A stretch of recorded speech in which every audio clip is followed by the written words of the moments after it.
Construction job sites are filled with hazards. Many of them are not easily seen. In this video, Louis, a construction worker, is going to explain one of these hidden hazards. Hi there, my name is Luis, and I've been working in construction for about 20 years now. During that time, unfortunately, I have seen several co-workers burn on the job site, sometimes from hazards that they didn't even see. Common example of this is getting a chemical burn from concrete. Concrete, as you know, is one of the most widely used materials in construction, right? However, it can be surprisingly dangerous.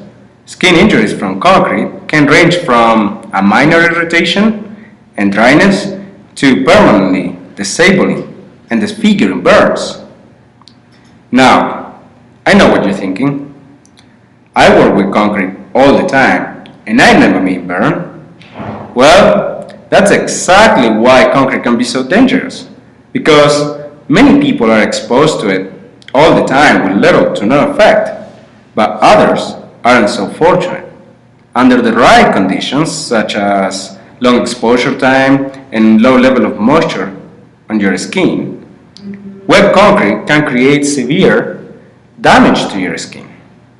So, how exactly do these injuries occur?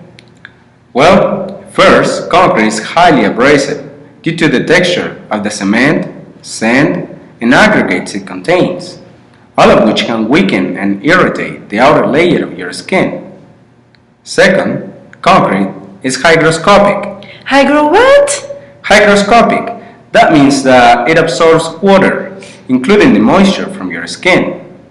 And third, the reaction of cement and water gives off heat. So, between the abrasion, moisture absorption, and heat, you may have noticed how dry and red your skin is after working with concrete. Okay, my skin is red, and so what? Well, now that the outer layer of your skin is deteriorated from the concrete exposure, longer exposure to wet concrete can lead to more serious problems. When Portland cement mixes with water, it forms a highly caustic base. You may remember the pH scale from school, which ranges from 1 to 14. Water is pH neutral at 7. Acids have a pH less than 7, and bases have a pH greater than 7. The farther you move away from water towards either strong acids or strong bases, the more dangerous these chemicals can be for your skin.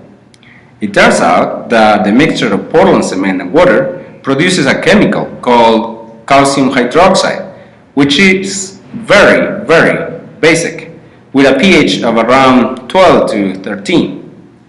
This caustic chemical then reacts with your skin and begins destroying the proteins in the outer layers of your skin, quickly working to the inner layers.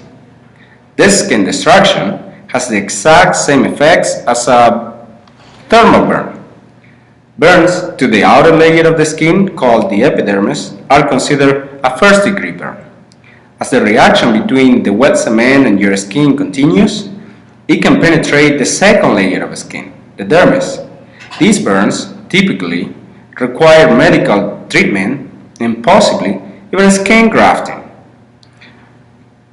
If the reaction continues, then you can get a third-degree burn. These burns often require hospitalization in a specialized burn unit, with recovery times measured in months. Exposure to wet concrete can result in any of these type of burns, which usually occur over the course of several hours. This highlights another big challenge of concrete burns. By the time that you start feeling a burning sensation, it's usually too late. The burn has already started, and even after removing the concrete, at this point, the chemical reaction may continue down into the lower levels of skin. In such cases, you need to seek medical attention immediately. Another hazard from concrete, particularly to the hands and arms, which may be exposed hundreds of times over the course of a career, is concrete dermatitis. This can be a short-term problem or turn into a long-term problem if an allergy develops. Cement contains a chemical called hexavalent chromium, which most people can develop an allergy to. Whether a short-term irritation or a long-term skin allergy. The symptoms can include redness, pain, swelling, itching, and even blisters. So, how can we avoid these injuries? Use the right PPE. This PPE should include waterproof boots and please tuck the pants inside them. Waterproof knee pads, eye protection, proper gloves, and also avoid wearing watches or jewelry that can trap wet concrete against your skin. The second component of preventing concrete burns is proper skin care. Wash any concrete affected area with cool water. Do not wash with abrasive cleansers. It is imperative that you remove the concrete from your skin as quickly as possible.